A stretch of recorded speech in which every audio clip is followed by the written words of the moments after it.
Now, for displaced people seeking shelter from the Gbenyiri conflict, which has claimed several lives and displaced over 50,000, have been confirmed dead in Wenchi in the Bono region.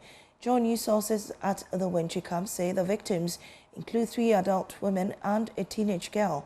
2 of the women fell ill and were taken to the Wenchi hospital where they died later. Now, the teenage girl reportedly died while still at the camp. The 4th victim, believed to be in her early 90s, was returned to her community at Bongbong, a suburb of the Bole district, where she reportedly died 2 days after her return. Now, Isaac Nonya has been following this story and joins me on Zoom with more on this incident. Isaac, what else do we know about it? Well, we can say that the 4th victim has since been buried in the same community, while the child from the Wenchi camp has also been buried. The 2 adult women, for them, their corpses are still in the mortuary. So for post-autopsy to be conducted on them, the authority, they say that they need to confirm the actual illness that killed them and for them to release to the body. Until that is done, they will continue to be in the mortuary, waiting for autopsy to be conducted on them. I think that their case are opening up what is happening in some of the camps in Sola, Wenchi, Techima, Sefiasi, Sibrusu number 1 and 2, and those also in Côte d'Ivoire. You know, many of them who have been exposed to the weather maybe have some ill conditions that they were treating at home. And remember where they found themselves, many of them do picture in the hospital. So when they are in cases like this and they don't have access to the treatment that they were taking, obviously their situation will compound, and that will lead to what we are hearing today. So we speak about Sola now. The camp is, many of the people have left. And those who also left from Tuna, Sola, and other areas within the Bola district, many of them migrated to Sefi. And the rest are in Wenchi, Utachima, and Sibres number 1 and number 2. All right. We also saw a man who was going to charge his phone in Kalba shot dead. Tell us more about that.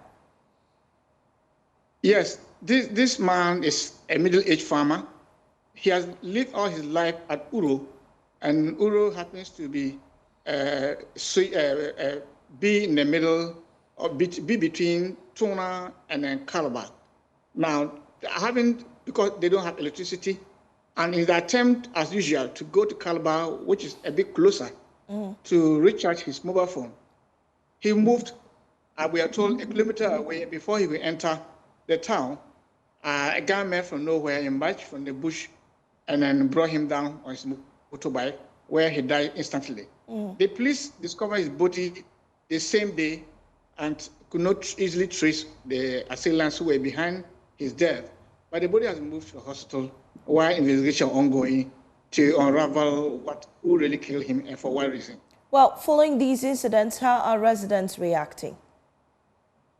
The reaction is mutual because some of them said the death of this latest person, the man, actually confirmed the fears and the mistrust they have in the system and the call for them to return to their base. They want to keep on observing till the time that they think that they can go back and have their investment being managed.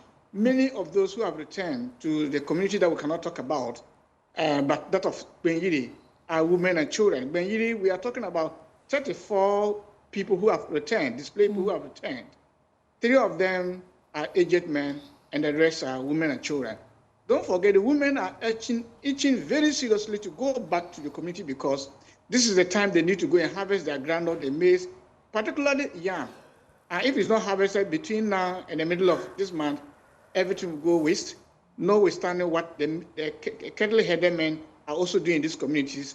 Like they begin to have a field day where they bus their cattle into these farms to graze and then out. All right. Thank you. Isaac Nonya is our Savannah regional correspondent. Meanwhile, the West MP and Deputy Chairman of Parliament's Defence and Interior Committee, Peter Lanchini Tobu, has urged the feuding factions to recognize that their real enemies are not each other, but poverty and underdevelopment. Is peace in STK, and the chiefs have assured us they are willing to toe the path of peace. All of you here, if you have a son anywhere, you have your daughter anywhere, who is educated in social media, tell them to use the power of social media to call for peace. They shouldn't use the social media to call for war. War is destructive. As you sit here, you have become internally displaced persons. Other people are feeding you, and your farms are there. I've gone through a farm where there are a lot of groundnut, there are a lot of maize, and there is nobody there. They've absconded. Everybody's gone. This cannot be life. You cannot be an internally displaced person in your own country. Whatever we can do to bring peace, let's ensure that we bring peace, so that these children don't suffer unduly. Our sisters will not suffer unduly. Our mothers will not suffer unduly. The time for us to act together is now. Peace is all we are calling for. Thank you so much.